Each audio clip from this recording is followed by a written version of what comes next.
അസ്സലാമലൈക്കും. ഇത് ചാർപ്പുളിയാണ്. ഇതിൻ്റെ ചതുരപ്പുളി എന്നും പറയും. പിന്നെ ഇതിനെക്കൊണ്ടുള്ള ഗുണങ്ങൾ അച്ചാറാക്കാം, ചമ്മന്തി പൊടിക്കാം, പഴുത്ത ലൈറ്റ് മധുരമാണ് ഈ സാധനം. ഇത് ഇപ്പോൾ അപൂർവമേ ഉള്ളൂ. മുൻകാലങ്ങളിൽ ഇഷ്ടംപോലെ ഉണ്ടായിട്ടുണ്ട്, ഇപ്പോൾ അപൂർവമായിട്ടേ ഉള്ളൂ. ഇത് മാങ്ങ ചമ്മന്തി പൊടിച്ച പോലെ ഉണ്ടാവും. ചമ്മന്തി പൊടിച്ച് കഴിഞ്ഞാൽ വളരെ രസമാണ്. അതുപോലെ ഉണക്കി പൊടിച്ച് കഴിഞ്ഞാൽ കറിയിൽ എപ്പോഴും ഇടാം.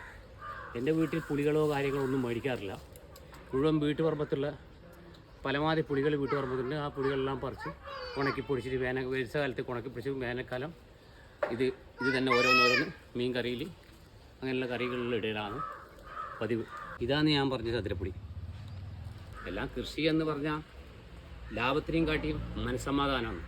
മനസ്സമാധാനം എപ്പോഴും ഉണ്ടാവും.